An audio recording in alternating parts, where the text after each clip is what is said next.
여러분은 혹시 내가 매일 먹는 이 식단이 정말 내 신장을 편안하게 해주고 있을까? 한 번쯤 스스로에게 이렇게 물어본 적 있으신가요? 우리는 하루 3번 식사를 하지만 정작 그 음식이 내 몸 어디에 가장 큰 영향을 미치는지는 잘 모른 채 살아갑니다. 얼마 전 한 구독자분에게서 이런 이야기가 도착했습니다. 이상하게 요즘 들어 몸이 무겁고 붓기도 잦아졌어요. 병원에서는 특별한 이상은 없다고 했지만 혹시 식습관 때문일까요? 그분의 목소리에는 조심스러운 걱정과 스스로도 명확히 설명하지 못하는 불안함이 조금 묻어 있었습니다. 사실 이런 고민을 가진 분들은 생각보다 많습니다. 신장은 조용합니다. 아프다고 쉽게 말해주지 않고 조금씩 아주 천천히 조용히 신호를 보냅니다. 그래서 더 놓치기 쉽죠. 오늘 영상에서는 요즘 의사들이 공통적으로 강조하는 신장 건강 식단, 즉 무엇을 먹고 무엇을 줄이고 어떻게 균형을 잡아야 하는지 그 지침을 아주 천천히 편안하게 여러분의 일상 속으로 옮겨 드리려 합니다. 지금 이 영상을 보고 계신 당신도 아마 마음 한편에서는 이제는 조금 더 내 몸을 아껴줘야 하지 않을까 하는 생각이 스치고 있을지도 모릅니다. 그 마음을 소중히 여기며 오늘은 신장을 위한 식단의 길잡이를 함께 살펴볼게요. 그리고 마지막까지 함께 하신다면 아마 스스로에게 작은 약속 하나쯤은 남기실 수 있을 겁니다. 이제 왜 이 주제가 지금 우리에게 중요한지 차근차근 이야기해 보겠습니다. 신장이 하는 일은 단순히 노폐물을 빼주는 것처럼 보이지만 사실은 그보다 훨씬 더 섬세하고 복잡합니다. 우리 몸속의 물과 전해질 균형을 잡아주고 혈압을 일정하게 유지해주며 나아가 뼈 건강과 혈액 생성에도 깊게 관여하죠. 그런데 이런 중요한 역할을 하는 신장은 눈에 띄게 아프다고 알려주지 않는 장기입니다. 그래서 문제가 꽤 진행된 뒤에야 우리가 이상함을 느끼는 경우가 많습니다. 요즘 의사들이 특히 신장 건강 식단을 강조하는 이유도 여기에 있습니다. 병이 생긴 뒤에 고치는 것보다 평소 식습관으로 부담을 줄여주는 것이 훨씬 효과적이기 때문입니다. 특히 현대인의 식탁은 짜고 달고 자극적인 음식이 너무 많아졌습니다. 반찬은 점점 염분이 높아지고 간편식과 배달 음식은 숨어 있는 나트륨과 당분이 과하게 들어가 있습니다. 우리의 신장은 이런 음식을 해마다 매일 쉬지 않고 처리해야 하죠. 그리고 또 한 가지. 나이가 들수록 신장의 기능은 아주 서서히 떨어집니다. 이건 누구에게나 자연스럽게 오는 변화입니다. 하지만 식단을 어떻게 관리하느냐에 따라 그 속도를 크게 늦출 수 있다는 사실, 많은 분들이 아직 잘 모르고 계십니다. 얼마 전 만난 한 어르신은 이렇게 말씀하셨어요. 나는 그저 평생 먹던 대로 먹었을 뿐인데 그게 신장에 부담이 될 줄은 몰랐어. 정말 그렇습니다. 우리는 늘 먹던 방식이 괜찮다고 생각하며 살아가지만 몸은 그 작은 선택들을 매일 쌓아가며 신호를 보내고 있었던 거죠. 그래서 오늘 이야기는 단순히 특정 음식이 좋다, 나쁘다의 문제가 아니라 내 신장이 앞으로도 편안하게 일할 수 있도록 돕는 방법을 배우는 시간입니다. 지금 여기에서 조금만 의식적으로 선택을 바꾼다면 10년 뒤에 내 몸은 그 변화를 고스란히 기억할 겁니다. 이제 우리가 가장 흔히 하는 오해와 실수를 먼저 짚어보겠습니다. 그것을 이해하는 순간 왜 식단이 이렇게 중요한지 더 명확해지실 거예요. 신장 건강을 이야기할 때 많은 분들이 몇 가지 공통된 오해를 갖고 계십니다. 이 오해들은 나쁜 의도로 생긴 것이 아니라 그저 익숙한 믿음이 오래 반복되면서 자연스럽게 굳어진 경우가 많습니다. 지금부터 그 중에서 특히 자주 등장하는 4가지를 천천히 짚어볼게요. 첫 번째 오해는 물을 많이 마시면 무조건 신장에 좋다는 생각입니다. 물은 분명 중요하지만 그렇다고 해서 무조건 많이 마시는 것이 답은 아닙니다. 체격, 활동량, 날씨에 따라 필요한 수분의 양은 다르기 때문이죠. 특히 나이가 들면 몸속 수분을 조절하는 능력이 조금씩 떨어지기 때문에 과도한 수분 섭취는 오히려 신장에 부담이 되기도 합니다. 한 어르신은 좋다니까 그냥 하루에 3리터씩 마셨어요 라고 하셨지만 오히려 붓기가 더 심해져서 병원 상담을 받게 되기도 했습니다. 물은 많이보다 적당히가 더 중요한 것이죠. 우리는 종종 이 단순한 사실을 잊고 살곤 합니다. 두 번째 오해는 싱겁게 먹기만 하면 신장은 지켜진다는 믿음입니다. 물론 염분을 줄이는 건 매우 중요한 첫걸음입니다. 하지만 싱겁게 먹는 것만으로는 충분하지 않습니다. 가공식품에 숨어 있는 나트륨, 조미료, 국물류에 포함된 염분은 우리가 싱겁게 먹는다고 생각해도 여전히 과하게 들어오는 경우가 많기 때문입니다. 십수년 동안 라면 국물을 습관적으로 다 마시던 한 분은 나는 원래 짠 걸 안 먹는데 라고 말씀하셨지만 정작 일주일에 3번 먹는 간편식이 신장을 힘들게 하는 주범이었습니다. 이처럼 우리의 습관은 때로 우리가 생각하는 것과 다르게 작용합니다. 세 번째 오해는 단백질만 충분히 먹으면 신장이 튼튼해진다는 생각입니다. 단백질은 몸에 꼭 필요한 영양소이지만 과도한 단백질 섭취는 오히려 신장에 부담을 줄 수 있습니다. 특히 고기 중심의 식단은 소금 섭취도 함께 늘어나기 때문에 몸에 좋으니까 더 먹어야지 라는 생각은 의도치 않은 결과를 만들 수 있습니다. 중요한 건 얼마나 먹느냐가 아니라 어떻게 구성하느냐라는 점입니다. 이 부분은 많은 분들이 간과하고 있죠. 네 번째 오해는 몸이 붓는 건 단순히 피곤해서 생긴 현상이라는 믿음입니다. 물론 피로가 원인이 될 때도 있지만 반복되는 부종은 몸속의 균형이 조금씩 흔들리고 있다는 신호일 수 있습니다. 하지만 대부분의 사람들은 하루 자면 괜찮아지겠지, 나이가 들어서 그런가 보다 하며 쉽게 넘겨버립니다. 몸이 보내는 작은 신호를 우리가 무심코 지나치는 순간들입니다. 이 4가지 오해는 많은 사람들이 공통적으로 겪는 작은 착각들입니다. 누군가의 잘못이 아니라 그저 너무 자연스럽게 받아들인 생각일 뿐이죠. 하지만 이 오해들을 바로잡는 것만으로도 신장을 지키는 식단 관리의 절반은 이미 시작했다고 볼 수 있습니다. 이제 왜 이런 오해들이 생기고 신장은 어떤 원리로 우리의 음식 선택에 반응하는지 그 과학적 배경을 한 번 더 부드럽게 설명드려 볼게요. 이제 조금 더 깊이 들어가 보겠습니다. 하지만 어려운 의학 용어보다는 일상에서 바로 떠올릴 수 있는 그림으로 천천히 풀어 드릴게요. 신장은 마치 하루 종일 일하는 정직한 정수기와 같습니다. 우리가 먹고 마시는 모든 것들을 걸러주고 필요한 것과 필요 없는 것을 구분해 몸 밖으로 내보냅니다. 이 정수기가 편안하게 일할 수 있느냐, 아니면 늘 과부하 상태로 버티고 있느냐는 우리가 매일 선택하는 식단에 따라 크게 달라집니다. 먼저 염분에 대한 이야기입니다. 짠 음식을 먹으면 우리 몸은 그 염도를 맞추기 위해 물을 더 끌어당기려 합니다.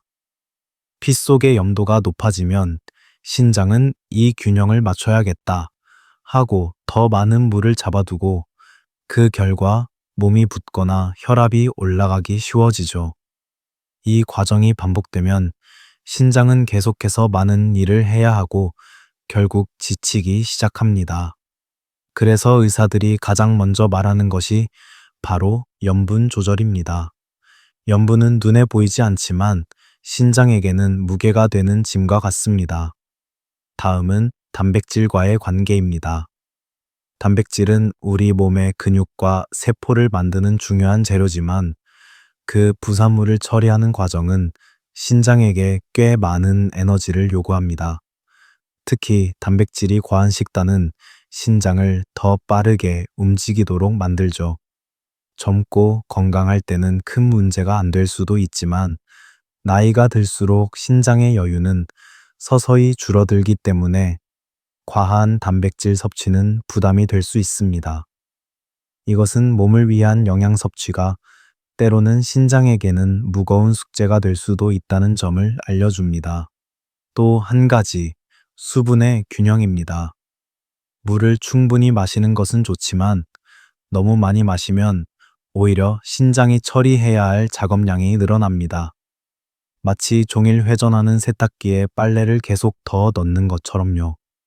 물 부족도 문제지만 과한 수분 섭취 역시 균형을 무너뜨릴 수 있다는 점 많은 분들이 잘 모르고 계십니다. 중요한 건 내 몸이 필요로 하는 만큼이라는 그 미묘한 조절입니다. 마지막으로 당분과 가공식품의 영향입니다. 당분이 많은 음식과 가공식품은 혈당과 염분을 동시에 올리는 경우가 많습니다. 혈당이 자주 출렁이면 혈관이 약해지고 혈관이 약해지면 신장의 미세한 혈관들도 영향을 받습니다. 이 작은 혈관들은 신장이 정교한 일을 할 수 있도록 도와주는 중요한 통로인데 당분이 반복적으로 올라가면 이 통로가 점점 좁아지고 손상되기 쉽습니다. 그래서 의사들은 신장을 지키고 싶다면 혈당도 함께 관리해야 한다고 말하곤 하죠. 이처럼 신장이 음식에 반응하는 원리는 복잡해 보이지만 결국 핵심은 하나입니다. 우리 몸의 균형을 무너뜨리는 음식들은 신장이 그 뒤처리를 하기 위해 더 많은 일을 하게 만든다는 것. 반대로 몸에 편안한 식단은 신장이 제 속도대로 안정적으로 일할 수 있도록 도와준다는 것. 이 원리를 이해하고 나면 어떤 음식이 좋은지, 어떤 식단이 신장을 편하게 하는지 조금 더 선명하게 느껴지실 겁니다. 이제 이 원리를 바탕으로 일상에서 바로 실천할 수 있는 구체적인 식단 가이드를 하나씩 정돈해서 알려드릴게요. 지금부터는 조금 더 현실적인 이야기, 즉 오늘 저녁 식사부터 바로 적용할 수 있는 신장 친화 식단 습관들을 하나씩 정리해 드릴게요. 무언가를 완벽하게 바꾸는 것이 아니라 하루에 아주 작은 변화를 만드는 것이 더 오래가고 더 효과적이라는 마음으로 들으시면 좋겠습니다. 첫 번째 조언은 반찬의 맛을 줄이는 것이 아니라 바꾸는 것입니다. 많은 분들이 싱겁게 먹으려고 소금만 줄이다 보면 음식 맛이 밋밋해져서 금방 포기하게 됩니다. 하지만 허브, 마늘, 파, 레몬 같은 향과 산미를 활용하면 염분을 많이 줄이면서도 음식의 풍미는 오히려 더 살아납니다. 한 구독자분은 고기 양념에서 간장을 반으로 줄이고 레몬즙을 조금 넣었더니 맛은 그대로인데 뒷맛이 훨씬 가볍다고 이야기하셨습니다. 맛을 줄이는 것이 아니라 방향을 바꾸는 것, 이것이 염분 조절의 시작입니다. 두 번째 조언은 국물보다 건더기 위주로 먹기입니다. 국물에는 대부분의 염분이 녹아있기 때문에 국물 한 숟가락을 덜 먹는 것이 염분을 줄이는 가장 확실한 방법이기도 합니다. 특히 찌개나 라면처럼 국물이 진한 음식일수록 이 효과는 더 큽니다. 국물 대신 건더기를 천천히 씹어 먹으면 포만감도 오래가고 신장이 처리해야 할 부담도 자연스럽게 줄어듭니다. 세 번째 조언은 단백질을 조금 더 다양하게 선택하는 것입니다. 고기와 생선만 반복되면 단백질 양이 과해지기 쉽습니다. 하지만 콩류, 두부, 달걀, 견과류처럼 부담이 적은 단백질을 함께 섞어주면 질은 유지하면서 양은 자연스럽게 조절할 수 있습니다. 예를 들어 평소 삼겹살을 즐겨 드셨다면 한두 번은 생선이나 두부 요리로 바꿔주는 것만으로도 신장은 훨씬 가벼워집니다. 네 번째 조언은 과일과 채소의 양보다 종류를 신경 쓰는 것입니다. 신장 건강에는 칼륨 조절도 중요한데, 칼륨은 어떤 사람에게는 도움이 되지만 어떤 사람에게는 과하면 오히려 부담이 될 수 있습니다. 그래서 한 가지를 많이 먹기보다는 여러 종류를 조금씩 골고루 섞어 먹는 것이 가장 안정적인 방법입니다. 계절마다 다른 과일을 소량씩 즐기는 습관, 이것만으로도 균형 잡힌 식단이 완성됩니다. 다섯 번째 조언은 가공식품을 줄이는 날을 만드는 것입니다. 모든 가공식품을 한 번에 끊는 건 쉽지 않습니다. 하지만 일주일 중 단 이틀만이라도 간편식이나 배달 음식을 쉬는 날로 정하면 몸은 즉시 그 변화를 느끼기 시작합니다. 한 분은 처음엔 불편했는데 한 달 지나니 붓기가 눈에 띄게 줄었다고 말하시기도 했습니다. 우리의 몸은 생각보다 빠르게 변화에 반응합니다. 여섯 번째 조언은 음식을 천천히 먹는 습관입니다.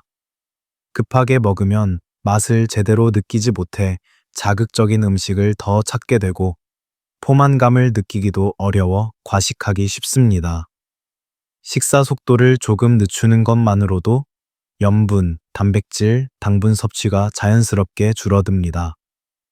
마치 몸이 스스로 균형을 찾기 시작하는 순간처럼요. 이 여섯 가지 조언은 모두 거창한 변화가 아닙니다. 하지만 하나라도 꾸준히 지켜진다면 신장은 매일 조금씩 더 편안해질 수 있습니다. 이제 이러한 변화가 실제 사람의 삶에서 어떻게 나타나는지 하나의 사례를 통해 조용히 들려드릴게요. 오늘은 여러분께 한 분의 이야기를 조용히 들려드리고 싶습니다. 그분의 이름을 밝힐 수는 없지만 영상마다 댓글을 남겨주시던 60대 초반의 시청자분이었습니다. 그분은 늘 밝고 정갈한 말투로 댓글을 달아주셨는데 어느 날은 조금 다른 메시지가 도착했어요. 예전보다 붓기가 자주 오고 몸이 무겁습니다. 혹시 제가 뭘 잘못 먹고 있는 걸까요? 그 문장을 읽는 순간 저는 그분의 걱정이 화면 밖으로도 느껴지는 듯 했습니다. 며칠 뒤 다시 메시지가 왔습니다. 그분은 평생 짜지 않게 먹었다고 생각했지만 아침엔 국을, 점심엔 찌개를, 저녁엔 가끔 라면을 먹는 습관이 자신도 모르게 염분 섭취를 높이고 있었다는 걸 뒤늦게 깨달았다고 하셨어요. 그리고 무엇보다 내가 오랫동안 괜찮다고 생각한 방식이 나를 조금씩 힘들게 하고 있었네요. 라는 말이 인상 깊었습니다. 그분은 영상에서 소개된 방법 중 딱 두 가지만 바꾸기 시작했습니다. 국물은 절반만 먹기, 그리고 일주일에 이틀은 가공식품 쉬는 날 정하기. 그렇게 한 달이 지나고 다시 연락이 왔습니다. 아침마다 붓기로 힘들었던 손등이 요즘은 훨씬 가벼워졌어요. 몸이 조금씩 달라지는 게 신기합니다. 저는 그 메시지를 읽으며 우리 몸은 정말 솔직하구나. 그리고 작은 변화에도 이렇게 빠르게 반응하는구나 하는 생각을 다시 한번 하게 됐습니다. 이 이야기가 특별한 이유는 그분이 큰 결심을 한 것이 아니라는 점입니다. 누구나 할 수 있는 아주 작은 변화였지만 그 변화가 그분의 하루를, 나아가 마음의 부담까지 조금씩 덜어주었습니다. 오늘 이 영상을 보시는 여러분도 아마 그분처럼 작은 변화를 시작할 준비가 되어 있을지도 모릅니다. 그 시작은 거창하지 않아도 괜찮습니다. 몸은 우리가 건네는 작은 신호를 분명히 알아듣고 그에 맞게 반응해 줍니다. 이제 지금까지의 내용을 여러분이 쉽게 기억할 수 있도록 짧고 명확한 체크리스트로 정리해 드릴게요. 지금까지의 내용을 하루 식단을 살펴볼 때 바로 떠올릴 수 있도록 아주 간단한 체크리스트로 정리해 드릴게요. 부담 없이 편안하게 들으셔도 좋습니다. 첫 번째, 염분은 줄이는 것이 아니라 방향을 바꾼다. 허브, 레몬, 마늘 같은 자연의 향으로 맛을 채우는 것. 이것이 가장 쉬운 시작입니다. 두 번째, 국물은 욕심내지 않는다. 찌개나 라면 국물은 절반만 혹은 건더기 위주로. 이 습관 하나가 신장을 크게 돕습니다. 세 번째, 단백질은 다양하게. 고기만 고집하지 않고 두부, 콩, 생선을 함께 섞어 구성하기. 양보다 균형이 중요합니다. 네 번째, 과일과 채소는 여러 종류를 조금씩. 한 가지를 많이 먹기보다는 색과 종류를 골고루 가져가는 것이 몸에 더 안정적입니다. 다섯 번째, 가공식품 쉬는 날 만들기. 일주일에 단 이틀만이라도 괜찮습니다. 몸은 그 차이를 아주 빨리 알아챕니다. 여섯 번째, 물은 많이가 아니라 적당히. 갈증을 기준으로 천천히, 꾸준히. 과한 수분도 신장에게는 부담이 될 수 있습니다. 일곱 번째, 천천히 먹는 습관. 속도를 늦추면 맛을 더 정확히 느끼고 자극적인 음식을 덜 찾게 되며 결국 모든 영양소의 균형이 자연스럽게 맞춰집니다. 이 일곱 가지는 어느 하나도 어렵지 않지만 꾸준히 이어가면 몸은 분명히 달라집니다. 그 변화는 아주 조용하지만 아주 확실합니다. 이제 마지막으로 오늘 영상을 마무리하는 따뜻한 한마디와 함께 여러분께 작은 응원의 마음을 전해드릴게요. 오늘 이야기를 끝까지 함께 해주신 여러분, 정말 수고 많으셨습니다. 신장 건강이라는 주제는 겉으로는 조용하지만 우리 삶 속에서는 결코 가볍지 않은 이야기이기 때문입니다. 혹시 영상 내내 이 중에서 하나 정도는 나도 실천할 수 있겠다 라는 생각이 스쳐갔다면 그 마음이면 충분합니다. 건강은 한 번에 바뀌지 않지만 그 작은 마음이 쌓여서 몸이 조금씩 편안함을 되찾게 됩니다. 여러분의 하루 식탁이 조금 더 부드럽고 조금 더 가벼워지고 무엇보다 여러분의 신장이 숨을 편히 쉬는 날들이 이어지기를 바랍니다. 그리고 혹시 오늘의 이야기가 당신에게 작은 힌트가 되었다면 당신이 사랑하는 누군가에게도 이 따뜻한 마음을 함께 나눠주세요. 이 영상이 도움이 될지 모르지만 한번 들어보면 좋겠다. 그 정도의 말이면 충분합니다. 오늘도 건강을 위해 시간을 내주신 여러분께 진심으로 고맙다는 말씀을 드립니다. 편안한 하루 보내시고 우리는 다음 이야기에서 다시 만날게요.